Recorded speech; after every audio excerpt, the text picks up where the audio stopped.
PCOD problem ఉన్న వారికి pregnancy చాలా తక్కువ ఛాన్సెస్ ఉంటాయంటారు కదా, సో ఇది నిజమేనా మ్యామ్? ప్రెగ్నెన్సీ అనేది పీసీఓడి ఉన్నా కానీ సైకిల్స్ రెగ్యులర్గా ఉంటే ప్రెగ్నెన్సీ వచ్చేస్తుంది. పీసీఓడిలో రకరకాల టైప్స్ ఆఫ్ పీసీఓడి ఉంటుంది అన్నమాట.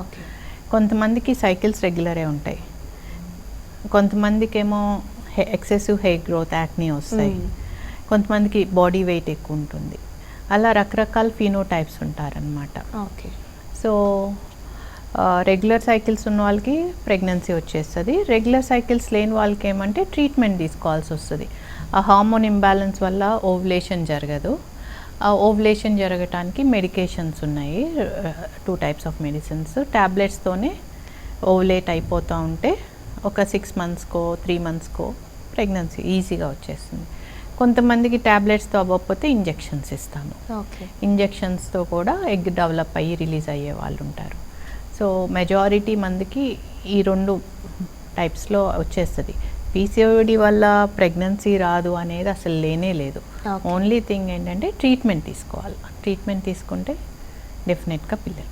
ఓకే.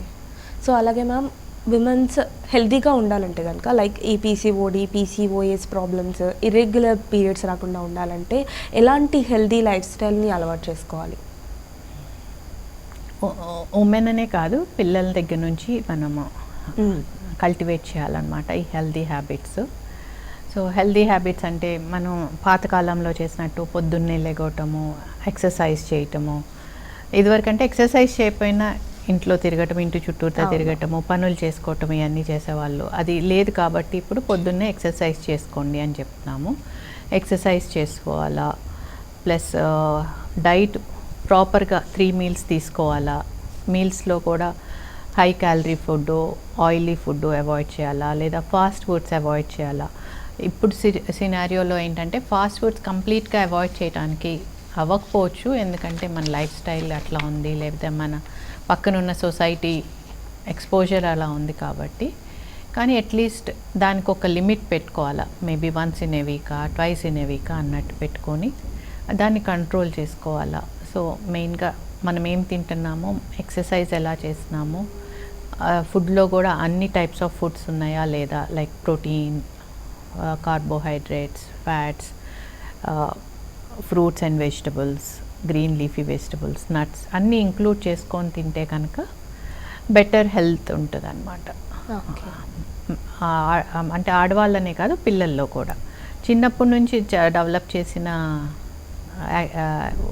బిహేవియర్సే పెద్దయ్యాక కూడా ఉంటాయి. కాబట్టి చిన్నప్పటి నుంచి పిల్లలకి కూడా ఇదే డెవలప్ చేస్తే పెద్ద అయినాక ఇబ్బంది పడకుండా ఉంటారు. And one more important thing ఏంటంటే, ఇప్పుడు జనరేషన్లో వాటర్ తాగరు.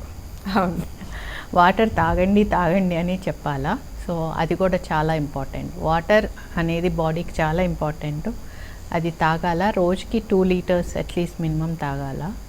అదర్వైజ్ ఏంటంటే చిన్న పిల్లల్లోనే కిడ్నీ స్టోన్స్ చూడటము, అదంతా కిడ్నీ ప్రాబ్లమ్స్ రావటము, ఇలాంటివన్నీ చూస్తూ ఉన్నాము. సో వాటర్ చాలా చాలా ముఖ్యం అన్నమాట.